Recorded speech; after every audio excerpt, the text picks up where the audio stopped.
संस्कृति आईएएस में आप सबका स्वागत है। मेरा नाम है कृष्ण कुमार सिंह और साथियों आज हम डिस्कशन करेंगे उत्तर प्रदेश लोक सेवा आयोग द्वारा अभी हाल ही में समीक्षा अधिकारी और सहायक समीक्षा अधिकारी के लिए परीक्षा आयोजित की गई और कुल 140 प्रश्न आपसे पूछे गए, जिसमें डायरेक्ट भारतीय इतिहास खंड से लगभग 23 प्रश्न थे। तो वो उन 23 प्रश्न का हम आपके साथ आज डिस्कशन करेंगे, पूरा डिटेल एक्सप्लेनेशन के साथ कि अगर उसमें कोई उत्तर सही है तो क्यों सही है और गलत है तो क्यों गलत है। तो आज की चर्चा हम भारतीय इतिहास खंड के साथ आपके साथ शुरू कर रहे हैं। तो शुरू करते हैं। पहला प्रश्न है, सैयद वंश के सुल्तानों का सही कालानुक्रम क्या है? सैयद वंश के सुल्तानों का सही कालानुक्रम क्या है? खिज्र खां, मोहम्मद शाह, मुबारक शाह, अलाउद्दीन आलम शाह। तो सैयद काल की स्थापना को अगर हम देखें तो खिज्र खान ने सैयद काल की स्थापना किया था और इसका जो सही कालानुक्रम है वो है खिज्र खां, तत्पश्चात इनका जो टाइम पीरियड है 14 से 1421 है और फिर है मुबारक शाह, इनका जो टाइम पीरियड है 1421 से 1434 है। फिर है मोहम्मद शाह और इनका टाइम पीरियड है 14 से 34 से 1443 और फिर हैं अलाउद्दीन आलम शाह।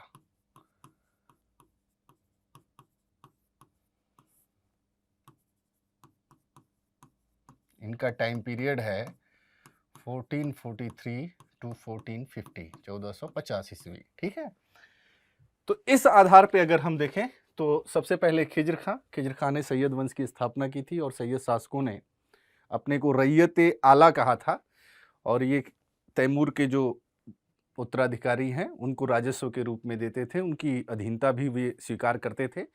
तो इन्होंने कभी सुल्तान नहीं कहा, रैयत आला कहा अपने को।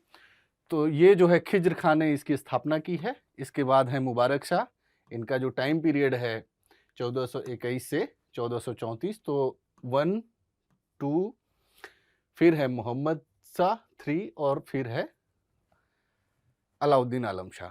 तो करेक्ट आंसर हो जाएगा 1 3 2 4, यानी B is correct answer. 1 3 2 4 B is correct answer. ठीक है, तो इस तरीके से आपका जो है पहले का आंसर हो जाएगा बी। ठीक है, नेक्स्ट क्वेश्चन है, निम्नलिखित मुगल शासकों पर विचार कीजिए तथा उनको काल क्रमानुसार व्यवस्थित कीजिए। ये उत्तर मुगल बादशाह हैं, फर्रुखसियर हैं, जहांदार शाह हैं, बहादुर शाह हैं, मोहम्मद शाह हैं। इनके बारे में आपसे पूछा जा रहा है कि इनका सही कालक्रम क्या है, शासन करने का जो टाइम पीरियड है वो एग्जैक्ट क्या है। तो 1707 में औरंगजेब की मृत्यु हो जाती है। औरंगजेब की मृत्यु के पश्चात उत्तराधिकार का संघर्ष छिड़ जाता है औरंगजेब के पुत्रों के बीच में, जिसमें बहादुर शाह प्रथम उत्तराधिकारी के रूप में उत्तर मुगल बादशाह का पहला शासक बनता है और इसका जो टाइम पीरियड है 1707 से 1712। इनके बाद जहांदार शाह बैठते हैं और उनका टाइम पीरियड है 1712 से 1713 ईस्वी। इसके बाद फर्रुखसियर आते हैं 1713 से 1719 ईस्वी इनका टाइम पीरियड है और तत्पश्चात मोहम्मद शाह आते हैं और मोहम्मद शाह रोशन अख्तर या मोहम्मद शाह रंगीला के नाम से भी इनको जाना जाता है इतिहास में, और इनका जो टाइम पीरियड है वो है 1719 से 1748 ईस्वी। तो इस तरीके से आप मिला सकते हैं। तो पहले 3, फिर 2, फिर 1 और फिर 4। 3 2 1 4, 3 2 1 4, यानी ए इज करेक्ट आंसर। ठीक है, तो इस तरीके से दूसरे प्रश्न का उत्तर हो जाएगा ए। ठीक है, यहां देखें, consider the following Mughal emperors and arrange them in chronicle order. Farrukhsiyar, Jahandar Shah, Bahadur Shah, Mohammad Shah. Correct answer is A. ठीक है, करेक्ट। नेक्स्ट क्वेश्चन है हमारा, निम्न में से कौन गुप्तकालीन प्रशासनिक विभाजन का सही अनुक्रम है? तो गुप्त काल में जो प्रशासनिक व्यवस्था या प्रशासनिक विभाजन हुआ था, वो साम्राज्य का विभाजन प्रांतों में था। प्रांत को भुक्ति नाम से जाना जाता था। प्रांतों का विभाजन जिलों में किया जाता था और जिलों को विषय के नाम से जाना जाता था। जिलों का जो विभाजन होता था वो वीथी में होता था, वीथी तहसील कहलाते थे। वीथियों का जो विभाजन होता था वो पेठ में होता था, उसमें कुछ गांवों का समूह शामिल हुआ करता था और गांव प्रशासन की सबसे छोटी इकाई के रूप में होती थी। तो अगर इस आधार पर हम देखें तो आपका ए ऑप्शन करेक्ट हो जाएगा, यानी भुक्ति को प्रांत कहते थे, विषय जिला है, वीथी तहसील के समान है जिसमें कई गांव के समूह हैं, और इसके बाद भी होता था एक पेठ है, उसमें भी कुछ गांव 10-20 गांव का समूह होता था, पेठ के नाम से जाना जाता था, लेकिन नहीं है। और ग्राम प्रशासन की सबसे छोटी इकाई होती थी, प्रशासन की सबसे छोटी इकाई, ठीक है, गांव होती थी।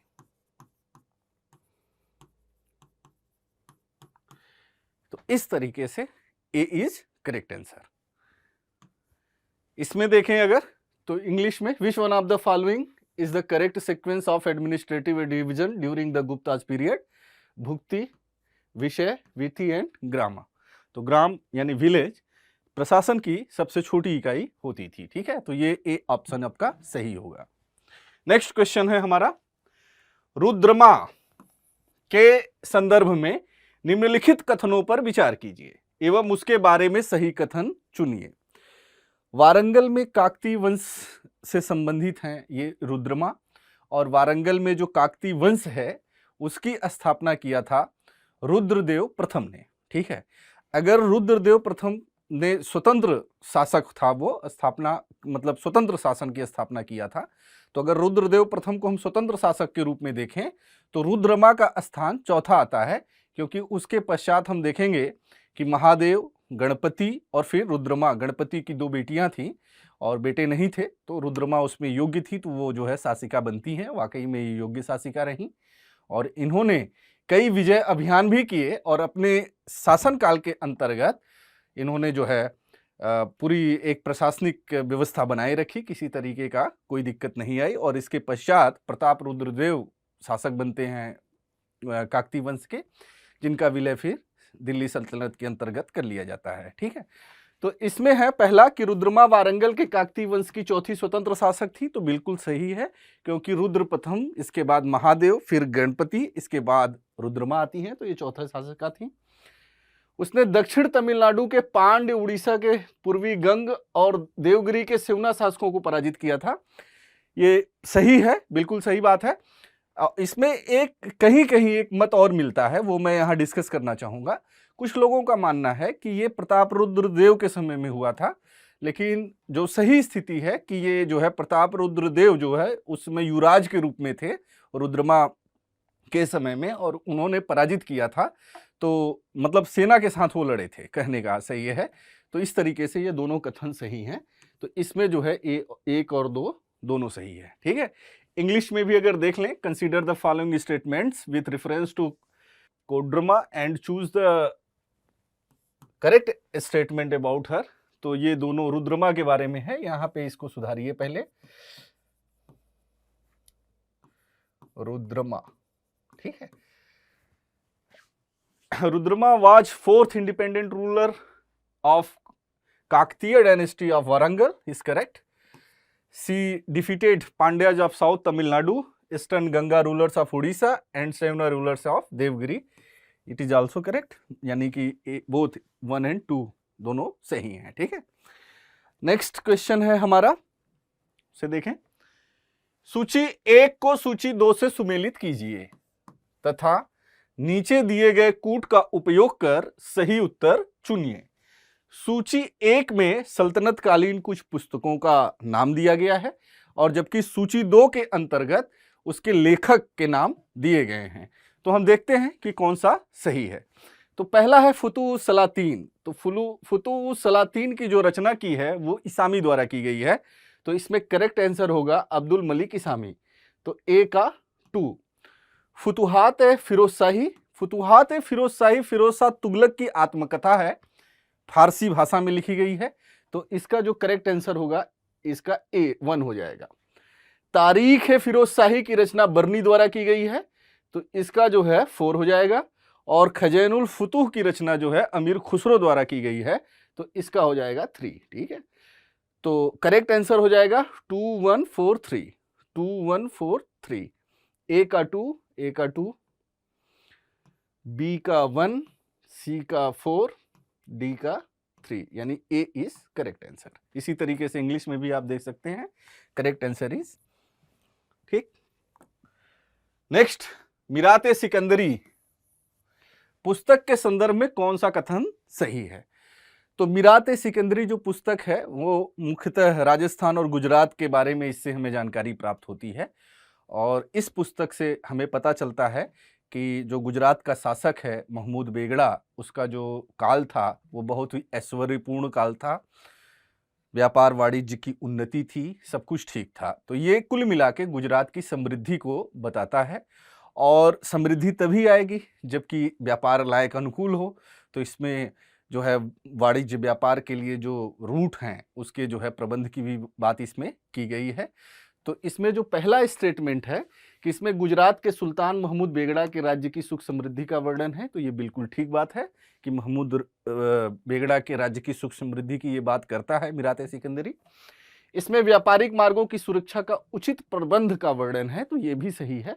तो इसमें आपका करेक्ट आंसर हो जाएगा ए। नीचे दिए गए कूट का प्रयोग कर सही उत्तर चयन कीजिए, तो ए इज करेक्ट आंसर। ठीक है, इसी तरीके से इंग्लिश में है, which statement is or correct regarding the book Mirate Sikandari? There is a description of the happiness and prosperity of the kingdom of Sultan Mahmud Begada of Gujarat, and there is a description of proper arrangement for security of trade routes. Select the correct answer using the code given below. A is correct answer. मतलब दोनों सही हैं। ठीक है, next question है आपका कि पंजाब के विलय के संबंध में निम्नलिखित में से कौन सा कथन असत्य है? तो पंजाब के विलय के संदर्भ में ये प्रश्न है, 4 स्टेटमेंट है और इसमें से एक स्टेटमेंट आपका सही नहीं है, मतलब 3 स्टेटमेंट आपके इसमें सही हैं। ठीक है, पहला पढ़ें, 29 मार्च 1849 को गवर्नर जनरल की ओर से घोषणा हुई कि पंजाब राज्य समाप्त हो गया। तो द्वितीय आंग्ल सिख युद्ध होता है 1848-49 के बीच में, और फिर 29 मार्च को गवर्नर जनरल डलहौजी थे, इन्होंने पंजाब राज्य का विलय कर लिया। तो ये एकदम सही कथन है। ठीक है, दूसरा है कि महाराजा दिलीप सिंह के सभी प्रदेश भारतीय ब्रिटिश साम्राज्य का हिस्सा बन गए। तो जब पंजाब का विलय हो गया तो महाराजा दिलीप सिंह के जो जितने भूक्षेत्र थे वो ब्रिटिश भारत के अंग बन गए, ये भी सही है। तीसरा है, दिलीप सिंह को 2.5 लाख रुपया की वार्षिक पेंशन दे दी गई, तो ये कथन गलत है। दिलीप सिंह को 5 लाख रुपए का वार्षिक पेंशन देकर शिक्षा के कारण, शिक्षा के निमित्त उन्हें इंग्लैंड भेज दिया गया, तो ये गलत है। तो ये 2.5 लाख की जगह होगा 5 लाख वार्षिक, 5 लाख रुपया वार्षिक। ठीक है, और शिक्षा के लिए इन्हें इंग्लैंड भेज दिया जाता है।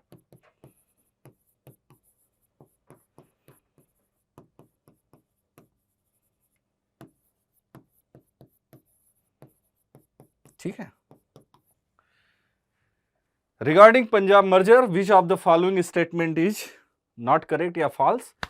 On 29 March 1849, the Governor General announced that the state of Punjab had come to an end. All the territories of Maharaja Dalip Singh became part of the Indian British Empire. Dalip Singh was given an annual pension of 2,50,000. None of the above.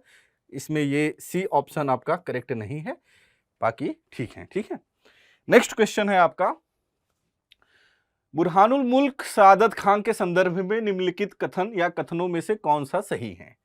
Awadh के स्वतंत्र राज्य का संस्थापक सादत खान था, उसने सैयद बंधुओं के विरुद्ध षड्यंत्र में भाग लिया था।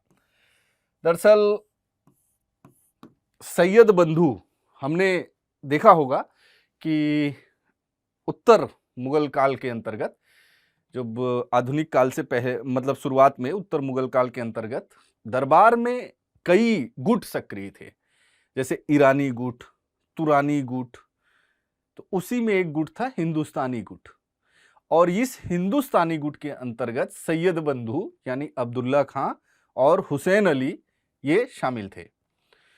एक समय ऐसा था कि सैयद बंधुओं को किंग मेकर के नाम से जाना जाता था, यानी ये जिसे चाहते थे वो मुगल शासक बनता था और जिसे नहीं चाहते थे वो नहीं बनता था। तो इनके प्रभाव से क्या हुआ कि जो मुगल दरबार में ईरानी तुरानी और गुट थे उनका प्रभाव शून्य हो गया, और यही कारण है कि तुरानी गुट के नेता चिनकिलीज खां इनसे ईर्ष्या करने लगे, और फिर आगे चल के चूंकि तुरानी ईरानी दल का प्रभाव लगभग शून्य हो गया था, एतमादुद्दौला, सादत खां, हैदर खां, इन लोगों ने जो है सैयद बंधुओं के खिलाफ षड्यंत्र किया, ठीक है। और फिर हुसैन अली को हैदर खां ने छुरा मार दिया, और फिर अब्दुल्ला खां की भी हत्या हो जाती है और उनका पतन हो जाता है। तो इसमें सादत खां ने षड्यंत्र किया, ये पहला आपका सही है, ठीक है। ये तो पहला सही है कि अवध के स्वतंत्र राज्य का संस्थापक सादत खान था, ये भी सही है, और सैयद बंधुओं के विरुद्ध षड्यंत्र में ये भाग लिया था, ये भी सही है, ठीक है। तो इसमें जो है दोनों आपके सही हैं, करेक्ट आंसर हो जाएगा सी, ठीक है। इसी तरीके से विथ रेफरेंस इसमें जो है इंग्लिश में अगर देखें तो इसमें हो जाएगा करेक्ट आंसर सी, ठीक है। नेक्स्ट क्वेश्चन है हमारा, अगला प्रश्न है, नीचे दो कथन दिए गए हैं, एक को अभिकथन और दूसरे को कारण कहा गया है, ठीक है। पहला है कि अक्टूबर 1940 में गांधी जी ने कुछ चुने हुए लोगों द्वारा सीमित सत्याग्रह का आह्वान किया। यह सत्याग्रह इसलिए सीमित रखा गया ताकि ब्रिटेन के युद्ध प्रयासों को ठेस पहुंचे। तो अक्टूबर 1940 में गांधी जी ने व्यक्तिगत सत्याग्रह की बात की, क्योंकि 1940 में अगस्त प्रस्ताव लाया गया था जिसमें ब्रिटिश सरकार द्वारा जो अगस्त प्रस्ताव था उसमें डोमिनियन स्टेट की बात की गई थी, और कांग्रेस ने डोमिनियन स्टेट का विरोध किया। कांग्रेस ने कहा कि डोमिनियन स्टेट की बात अब पुरानी हो गई, अब हमें पूर्ण स्वराज चाहिए, पूर्ण स्वतंत्रता की बात वो करने लगे, ठीक है। तो इस आधार पे आपका असफल हो गया अगस्त प्रस्ताव। फिर गांधी जी ने, चूंकि द्वितीय विश्व युद्ध छिड़ चुका था 1939 में, और द्वितीय विश्व युद्ध आरंभ होते ही ब्रिटेन ने भारत को भी एक युद्धरत राष्ट्र के रूप में घोषित कर दिया कि भारत भी युद्धरत है। इसी मुद्दे पर जो प्रांतीय कांग्रेस की प्रांतीय मंत्रिमंडल की जो सरकारें थीं उन्होंने इस्तीफा दे दिया था, यही मुद्दा था। तो जब अगस्त प्रस्ताव इनका फेल हो जाता है तो गांधी जी व्यक्तिगत सत्याग्रह शुरू कर देते हैं। क्यों? ब्रिटेन के युद्ध प्रयासों का विरोध करने के लिए। चूंकि ब्रिटेन बार बार भारत से ये अपील कर रहा था कि आप द्वितीय विश्व युद्ध में भारत के साथ लड़ें। चूंकि प्रथम विश्व युद्ध में आपको याद होगा कि गांधी और तिलक, इन दोनों लोगों द्वारा लोगों को सहयोग सेना में भर्ती कराया गया ब्रिटेन की तरफ से, इसीलिए इन्हें सार्जेंट भी कहा गया। लेकिन अब द्वितीय विश्व युद्ध में गांधी जी भी तैयार नहीं थे इस बात के लिए, और चूंकि इसे सीमित इसलिए रखा गया, ये गांधी जी का व्यक्तिगत सत्याग्रह एक कमजोर आंदोलन माना जाता है, क्योंकि एक अवसर वो देना चाहते थे ब्रिटिश की सरकार, औपनिवेशिक सरकार को, कि आप जो है अभी एक अवसर है कि अगर आप हमारे मतलब देश से सहयोग प्राप्त करना चाहते हैं तो हमें पूर्ण स्वतंत्रता या पूर्ण स्वराज का अधिकार आप दे दीजिए। इसी क्रम में आप देखेंगे कि आगे क्रिप्स मिशन आता है, क्रिप्स मिशन भी असफल हो जाता है, और गांधी जी फिर 1942 भारत छोड़ो आंदोलन शुरू करते हैं, और कांग्रेस को वो कहते हैं कि अगर कांग्रेस हमारा साथ नहीं देगी, चेतावनी भी देते हैं, तो हम मुट्ठी भर बालू से कांग्रेस से बड़ा आंदोलन खड़ा कर देंगे, ठीक है। तो ये मामला है। तो ब्रिटिश युद्ध प्रयासों का विरोध करने के लिए व्यक्तिगत सत्याग्रह लाए गांधी जी। दूसरी महत्वपूर्ण बात इसमें यह है कि इसका एक उद्देश्य था कि भारत किसी भी पक्ष में नहीं है, न तो ब्रिटेन के साथ है न फासीवादी ताकतों के साथ है, ठीक है। क्योंकि भारत आजादी चाहता है, स्वतंत्रता चाहता है, उसके लिए जिस तरीके से फासीवादी शक्तियां हैं ठीक वही स्थिति औपनिवेशिक शक्ति की भी है, ठीक है। तो पहला कथन है कि अक्टूबर 1940 में गांधी जी ने कुछ चुने हुए लोगों द्वारा सीमित सत्याग्रह का आह्वान किया। बिल्कुल सही बात है। 17 अक्टूबर को पवनार, महाराष्ट्र के पवनार आश्रम से विनोबा भावे जी ने व्यक्तिगत सत्याग्रह शुरू किया। दूसरे सत्याग्रही के रूप में नेहरू जी चुने गए। तीसरे सत्याग्रही पटेल जी थे, सरदार पटेल। और इसे दिल्ली चलो आंदोलन के भी नाम से जाना जाता था, क्योंकि इसमें कार्यक्रम के बारे में जो भी सूचना होती थी, स्थान होता था, उसे वहां के मजिस्ट्रेट को पहले ही बता दिया जाता था और इसके बाद लोग गांव की तरफ जाते थे और उनका उद्देश्य था धीरे धीरे दिल्ली की तरफ बढ़ना। ठीक है, तो हालांकि ये सत्याग्रह बहुत सफल नहीं हो सका और गांधी जी का एक कमजोर जो है आंदोलन माना जाता है व्यक्तिगत सत्याग्रह। तो ये जो है पहला सही है। यह सत्याग्रह इसलिए सीमित रखा गया ताकि ब्रिटेन के युद्ध प्रयासों को ठेस पहुंचे। तो एक विरोध करना था, ठीक है, ब्रिटिश के जो युद्ध प्रयास हैं उसके विरोध में ही ये शुरू किया गया था और ब्रिटेन को एक मौका देना था। ठीक है, तो इसमें जो है जो आपका करेक्ट आंसर होगा कि एक मौका देना था इसलिए इसे सीमित रखा गया, लेकिन युद्ध प्रयासों को तो विरोध करना ही था इसका। ठीक है, तो इसलिए ही इसे सीमित रखा गया। तो ये भी आपका सही है। तो इसमें दोनों आंसर आपके सही हैं और व्याख्या भी करता है। तो ए इज करेक्ट आंसर। क्लियर? ठीक है, ए इज करेक्ट आंसर। ए और आर दोनों सत्य हैं, आर ए की सही व्याख्या करता है। नेक्स्ट क्वेश्चन है कि नीचे दिए गए दो कथन दिए गए हैं जिसमें एक को अभिकथन तथा दूसरे को कारण कहा गया है। असर्शन रीजनिंग का यह प्रश्न है। अभिकथन में है कि बंगाल ब्रिटिश इंडियन सोसाइटी की स्थापना 1843 में जॉर्ज थॉमसन के प्रयासों का परिणाम थी। ठीक है, कारण में है जॉर्ज थॉमसन को द्वारिकानाथ टैगोर इंग्लैंड से भारत के राजनीतिक आंदोलन संगठित करने के लिए लाए थे। दरअसल ये बात तो बिल्कुल सही बात है कि 1843 में जॉर्ज थॉमसन ने ब्रिटिश इंडियन सोसाइटी की स्थापना की थी 43 में। ठीक है, और 38 में द्वारिकानाथ टैगोर द्वारा लैंड होल्डर सोसाइटी की स्थापना की गई थी, जो कि द्वारिकानाथ टैगोर और बंगाल, बिहार, उड़ीसा के कुछ जमींदारों द्वारा की गई थी। इनका जो उद्देश्य था, बंगाल ब्रिटिश इंडियन सोसाइटी का जो उद्देश्य था वो था कि किसानों, लोगों की समस्याओं को समझना जो ब्रिटिश के शासन के अंतर्गत हैं और फिर उनके पक्ष में आवाज उठाना। लेकिन लैंड होल्डर सोसाइटी और बंगाल ब्रिटिश इंडियन सोसाइटी ये दोनों असफल रही और यही कारण रहा कि 1851 में इन दोनों का विलय कर दिया जाता है और ब्रिटिश इंडियन सोसाइटी की स्थापना की जाती है। ठीक है ना? तो इस तरीके से उसके अध्यक्ष राधाकांत देव होते हैं। तो ये दोनों सही है और एक दूसरे की व्याख्या कर रहा है। तो ए इज करेक्ट आंसर। ठीक है, ए इज करेक्ट आंसर। अगला प्रश्न है, बिपिन चंद्र पाल के संदर्भ में कौन सा कथन सत्य है? तो लाल बाल पाल हमने पढ़ा ना, उग्रवादी नेता हैं। तो पहला है कि वह ब्रह्म समाजी नेता तथा समाज सुधारक थे। दूसरा है न्यू इंडिया का नाम की साप्ताहिक पत्रिका इन्होंने प्रकाशित किया।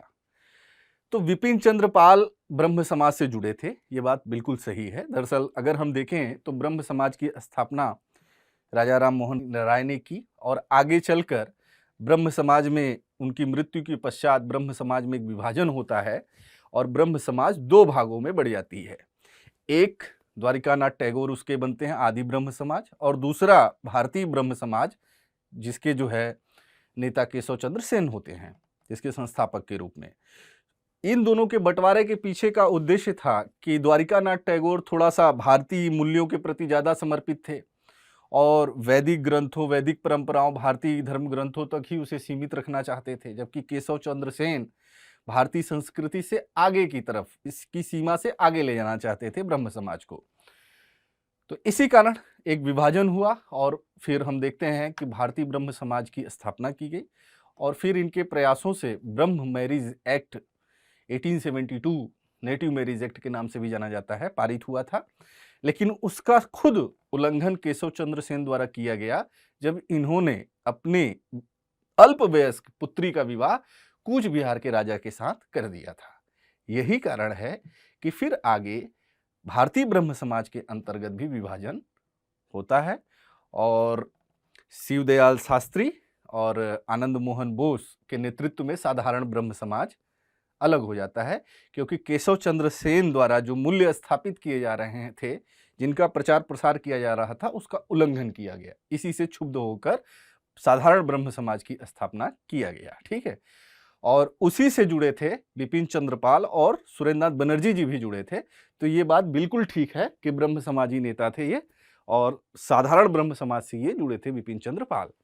दूसरा है न्यू इंडिया। तो न्यू इंडिया एक साप्ताहिक पत्रिका थी, 1901 में इसका जो है प्रकाशन बिपिन चंद्र पाल द्वारा किया गया। तो ये दोनों सही हैं, यानी करेक्ट आंसर सी। ठीक है, इसमें भी हो जाएगा correct answer C. Next question है आपका, नीचे दो कथन दिए गए हैं, एक कारण है, एसर्शन है, और दूसरा कारण कहा गया है। तो नीचे दो कथन दिए गए हैं जिसमें एक को अभिकथन और दूसरे को कारण कहा गया है। पहला है अभिकथन, संवाद कौमुदी एक बंगाली साप्ताहिक संपादक राजा राम मोहन राय थे। मतलब संवाद कौमुदी के संपादक राजा राम मोहन राय थे, बिल्कुल सही बात है। ठीक है ना, ये बंगाली में निकाला जाता था।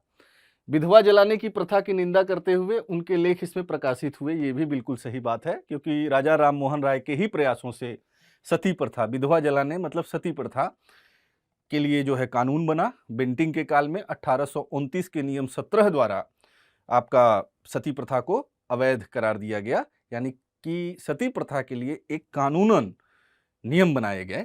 तो इसमें दोनों सही है और व्याख्या करता है। तो ए और आर दोनों सत्य हैं, आर ए की सही व्याख्या करता है, यानी ए इज करेक्ट आंसर। ठीक है, इसमें भी ए हो जाएगा। अगला प्रश्न है कि नीचे दिए गए कथन में, नीचे दो कथन दिए गए हैं जिसमें एक को अभिकथन तथा दूसरे को कारण आर कहा गया है। पहला है दक्षिण अफ्रीका के संघर्षों ने गांधी जी को राष्ट्रीय आंदोलन के नेतृत्व के लिए तैयार किया। रीजन है, दक्षिण अफ्रीका में भारतीयों के जुझारूपन को देखकर गांधी जी को यह विश्वास हो गया था कि भारतीय जनता किसी उद्देश्य के लिए जुझारू संघर्ष और बलिदान के लिए तैयार हो जाएगी। नीचे दिए गए कूट से सही उत्तर का चयन कीजिए। ठीक है, गांधी जी सबसे पहले 1901 के कांग्रेस अधिवेशन में भाग लेते हैं और 1893 में जो भारतीय मुसलमान हैं दादा अब्दुल्ला, उनका जो है मुकदमा लड़ने ये दक्षिण अफ्रीका जाते हैं 1893 में। इसके बाद 1915 में पुनः गांधी जी भारत आएंगे। ठीक है, तो जब ये गांधी जी दक्षिण अफ्रीकी प्रवास के दौरान, एक बार की बात है, गांधी जी यात्रा कर रहे थे डरबन से प्रिटोरिया के बीच में, और वहीं मोरिसबर्ग फर्स्ट क्लास में यात्रा कर रहे थे। तो मोरिसबर्ग में वहाँ के जो अंग्रेज थे उन्होंने गांधी जी का विरोध किया, क्योंकि औपनिवेशिक शासन के अंतर्गत था कि जो फर्स्ट क्लास एसी के बोगी के डिब्बे होते थे उस पर लिखे होते थे कि Indian and dog are not allowed, मतलब इन दोनों को अनुमति नहीं है। तो गांधी जी को वहां के स्थानीय पुलिस की मदद से मोरिसबर्ग में धक्का देकर उतार दिया जाता है। फिर गांधी जी देखते हैं कि वहां पर तो रेसिज्म का मामला है, श्वेत अश्वेत से संबंधित समस्या, रंग भेद से संबंधित समस्या है, प्रत्येक भारतीय को रजिस्ट्रेशन कराना पड़ रहा है। इस तरीके से बहुत सारी समस्याएं वहां के औपनिवेशिक व्यवस्था में थी। गांधी जी ने एक एक करके विरोध किया और वहीं पे उन्होंने पहला सत्याग्रह का अपना जो एक्सपेरिमेंट था वो उन्होंने किया। कालिनबाख जो जर्मन शिल्पकार थे उनकी मदद से उन्होंने वहाँ पे टॉलस्टॉय फॉर्म बनाया, जहाँ की उन्होंने गीता, रस्किन, टॉलस्टॉय को पढ़ा और उनके मूल्यों को आत्मसात किया। तो गांधी जी ने वहाँ से फिर अपने सत्याग्रह का सफल प्रयोग करने के बाद अब गांधी जी को ये विश्वास हो चुका था कि ये भारत में भी लागू होगा और सफल भी रहा। तो कुल मिला के दक्षिण अफ्रीका गांधी जी के लिए एक प्रयोगशाला थी। ठीक है, जहां उन्होंने सत्याग्रह का सफल प्रयोग किया। ठीक है, तो इसमें आपका बिल्कुल सही है कि दक्षिण अफ्रीका के संघर्षों ने गांधी जी को राष्ट्रीय आंदोलन के नेतृत्व के लिए तैयार किया। ये बिल्कुल सही बात है। दक्षिण अफ्रीका में भारतीयों के जुझारूपन को देखकर गांधी जी को यह विश्वास हो गया था कि भारतीय जनता किसी उद्देश्य के लिए जुझारू संघर्ष और बलिदान के लिए तैयार हो जाएगी। तो इस तरीके से ए और आर दोनों सही हैं, आर ए की सही व्याख्या है, ए इज करेक्ट आंसर। ठीक है, इसमें भी आपका ए हो जाएगा, दोनों सही हैं और व्याख्या भी कर रहा है। और 1915 से आने के पहले 1914 तक बहुत से कानूनों को गांधी जी ने वहां रद्द भी कराया था। तो एक सफलता गांधी जी को वहां मिली थी। ठीक है, तो इसका करेक्ट आंसर हो जाएगा ए। अगला प्रश्न है कि साइमन कमीशन के संदर्भ में निम्नलिखित कथनों पर विचार कीजिए। इसने 2 बार भारत का दौरा किया। इसका दूसरा दौरा 11 अक्टूबर 1929 से 13 अप्रैल 1930 तक का था।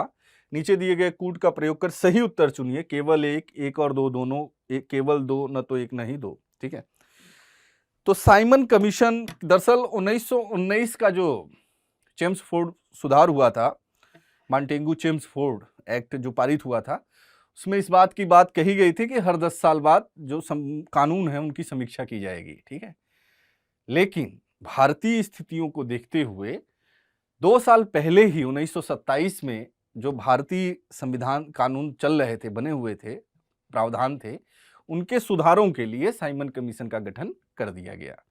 तो साइमन कमीशन का गठन हुआ 1927 में, और ये कमीशन कुल 2 बार भारत में आया था। एक बार 1928 में आया था और दूसरी बार 1929 में आया था। एक बार 1928 में आया और दूसरी बार 1929 में आया। 2 बार आया और फिर बाद में इसने अपने रिकमेंडेशन 1930 में दिए, जो इसने अपनी जो बातें थी वो प्रस्तुत की। तो इसमें जो पहला कथन है कि इसने 2 बार भारत का दौरा किया, ये बिल्कुल सही बात है। एक बार 1928 में आया था और उसके बाद 1929 में आया था। इसका दूसरा दौरा 11 अक्टूबर 1929 से 13 अप्रैल 1930 तक था। तो ये गलत बात है, क्योंकि 29 में ही आते हैं, 30 में तो वो अपना जो रिकमेंडेशन जो था उनका वो प्रस्तुत कर देते हैं। ठीक है, तो नीचे दिए गए कूट का प्रयोग कर सही उत्तर चुनिए। तो इसमें केवल एक होगा, यानी ए इज करेक्ट आंसर। ठीक है, इसी तरीके से इंग्लिश में भी देखिए तो सही उत्तर यही है। ठीक है, नेक्स्ट क्वेश्चन है, निम्नलिखित अधिनियमों को उनके काल क्रमानुसार व्यवस्थित करें एवं नीचे दिए गए कूट का प्रयोग कर सही उत्तर का चयन करें। ठीक है, इसमें 4 अधिनियम है। पहला है लेक्स लोकी अधिनियम, दूसरा है बंगाल टेनेंसी अधिनियम, तीसरा है आयु की सहमति अधिनियम, चौथा है भारतीय विश्वविद्यालय अधिनियम, और फिर इनका हमें सही क्रम बताना है। तो देखिए, लेक्स लोकी अधिनियम 1850 में बना था और इसके तहत ये बात कही गई थी कि कोई भी व्यक्ति अगर धर्म परिवर्तन करता है, मान लीजिए ईसाई धर्म स्वीकार करता है, तो उसको उसके पैतृक संपत्ति से वंचित नहीं किया जाएगा। ऐसा लेक्स लोकी कानून के अंतर्गत कहा गया। ठीक है, ये 1850 ईस्वी में आया। दूसरा है बंगाल टेनेंसी एक्ट, ये 1885 में आता है और इसमें बंगाल के किसानों को जो है कुछ राहत दी गई, तो ये 1885 में आया था। आयु की सहमति अधिनियम या एज ऑफ कंसेंट बिल, जिसे सम्मति आयु अधिनियम भी कहते हैं, ये 1892 में आया था। मालावारी, बहराम जी मालावारी के प्रयासों से ये पास हुआ। मालावारी के प्रयासों से ये जो है पास हुआ था एज ऑफ कंसेंट बिल, और इसी का तिलक ने विरोध किया था। ये ध्यान रखिएगा, बाल गंगाधर तिलक ने इसका विरोध किया था। इसमें लड़कियों की उम्र, विवाह की उम्र 12 वर्ष निर्धारित की गई थी। ठीक है, तो एज ऑफ कंसेंट बिल का तिलक ने क्यों विरोध किया था उसके बारे में हम बता दें कि एज ऑफ कंसेंट बिल, उनका यह कहना था कि भारतीय मामलों में कोई विदेशी शक्ति क्यों कानून बनाए, ये अधिकार भारतीयों को होना चाहिए, क्योंकि शुरू से ही कहते थे वो कि स्वराज मेरा जन्मसिद्ध अधिकार है और हम इसे लेकर रहेंगे। तो वो इसलिए जो है एज ऑफ कंसेंट बिल का उन्होंने विरोध किया था। ठीक है, तो 1892 में है, बहराम जी मालावारी के प्रयासों से पारित हुआ था। इसमें लड़कियों के, खासकर लड़कियों के विवाह की उम्र 12 वर्ष निर्धारित की गई थी और तिलक द्वारा इस बिल का विरोध किया गया था, ये ध्यान रखिएगा। भारतीय विश्वविद्यालय अधिनियम 1904 में ये आया। इस 1904 ईस्वी में ये करजन के समय में आया था। तो इस तरीके से आप मिला लीजिए। तो लेक्स लोकी 1850, 1, 2, 3 एंड 4, 1, 2, 3 और 4, यानी ए इज करेक्ट आंसर। ठीक है, A is correct answer. Next question है आपका, बंकिम चंद्र चट्टोपाध्याय, ठीक, के संदर्भ में निम्नलिखित कथनों पर विचार कीजिए। यह कलकत्ता विश्वविद्यालय के प्रथम स्नातक थे। सीताराम उनका अंतिम उपन्यास था। नीचे दिए गए कूट का प्रयोग कर सही उत्तर का चयन कीजिए। केवल एक और दो दोनों, केवल दो, न तो एक नहीं दो। तो देखिए, बंकिम चंद्र चट्टोपाध्याय की अगर मैं बात करूं तो कलकत्ता विश्वविद्यालय से जब ग्रेजुएट हुए तो दो लोग, यहां जो नाम मिलता है वो दो थे, ठीक है, मतलब वन ऑफ द फर्स्ट थे ये ध्यान रखिएगा। अगर आयोग इसे सही मानता है तो सही, लेकिन इस प्रश्न में कुछ टेक्निकलिटी है, समझ रहे हैं। एक दूसरा जो इनके क्लासमेट थे उनका नाम मिलता है जद्दूनाथ बोस, ठीक है, मैं लिख दे रहा हूं, जद्दूनाथ बोस। मतलब ये दोनों लोग जो है एक ही बैच के थे और ग्रेजुएट हुए थे, तो वन ऑफ द फर्स्ट थे बंकिम चंद्र चट्टोपाध्याय। लेकिन अगर आयोग इन्हें ही प्रथम मानता है तो आपका उत्तर, चूंकि सीताराम उनका अंतिम उपन्यास था, ये तो 100% सही है, इसमें कहीं कोई दिक्कत है ही नहीं है। लेकिन अगर इस तरीके से आयोग देखिए मानता है इनको, अगर प्रथम मानता है तो दोनों सही हो जाएंगे। अगर जद्दूनाथ बोस को भी कंसीडर करता है कि वन ऑफ द फर्स्ट अगर होता, क्योंकि वहां शब्द में थोड़ा सा दिक्कत आ रही है, टेक्निकलिटी आ रही है, इसलिए मैं स्पष्ट रूप से ये कहने की स्थिति में नहीं हूं कि दोनों सही है। लेकिन अगर आयोग मानता है उनको पहला तो दोनों सही हो जाएंगे, ठीक है, क्योंकि बहुत जगह इस चीज की चर्चा मिल रही है, ठीक है। लेकिन एक नाम और है जद्दूनाथ बोस जो उनके क्लासमेट थे, ठीक है। तो इस तरीके से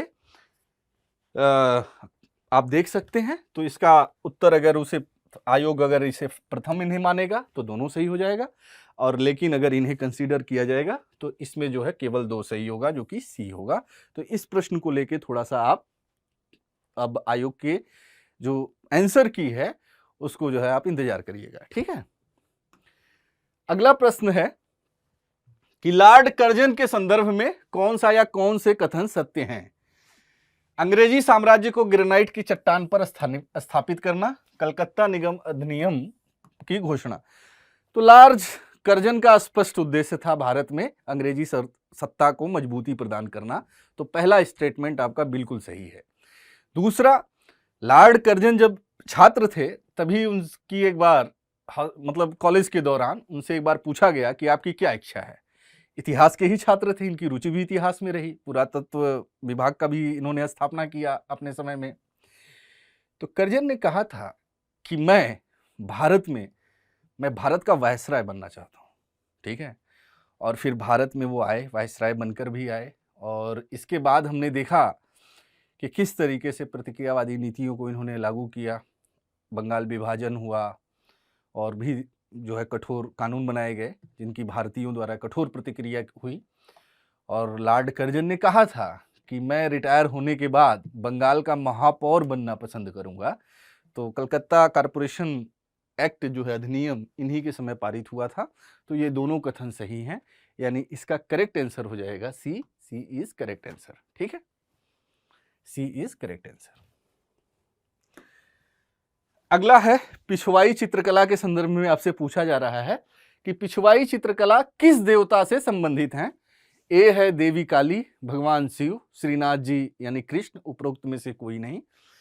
तो पिछवाई कला का जो संबंध है वो राजस्थान राजसमंद के क्षेत्र से संबंधित है, और इसमें भगवान कृष्ण से संबंधित ये कला है, उन्हीं से संबंधित कलाकृतियां की जाती हैं। तो इसमें सही आंसर हो जाएगा सी, ठीक, C is correct answer. Next question है, भारत में ब्रिटिश काल में निम्नलिखित में से किसके कार्यकाल में पहली बार जनगणना हुई थी। तो पहली बार जनगणना जो है लॉर्ड मेयो के काल में हुई थी 1872 में, 1872 में, और पहली बार नियमित जनगणना जिसे हम कहते हैं 1881 में शुरू हुई थी, ठीक है। तो लॉर्ड मेयो हो जाएगा, यानी C is correct answer, C is correct में 1872 में, ठीक है। नेक्स्ट क्वेश्चन है हमारा, निम्नलिखित में से कौन सा या कौन से शहर वर्तमान अफगानिस्तान में स्थित नहीं है, ठीक है। तो गजनी अगर हम बात करें तो गजनी अफगानिस्तान में है। फरगना जो है उज्बेकिस्तान में है। कांधार ये भी अफगानिस्तान में है,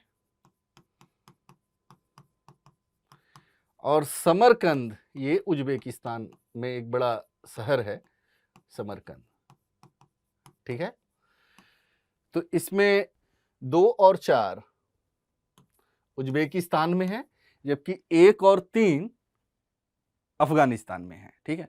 तो प्रश्न में पूछा जा रहा है कि अफगानिस्तान में नहीं है, तो इसमें हो जाएगा 2 और 4, ठीक है। तो ऑप्शन हो जाएगा सी इज करेक्ट आंसर, ठीक है, सी इज करेक्ट आंसर।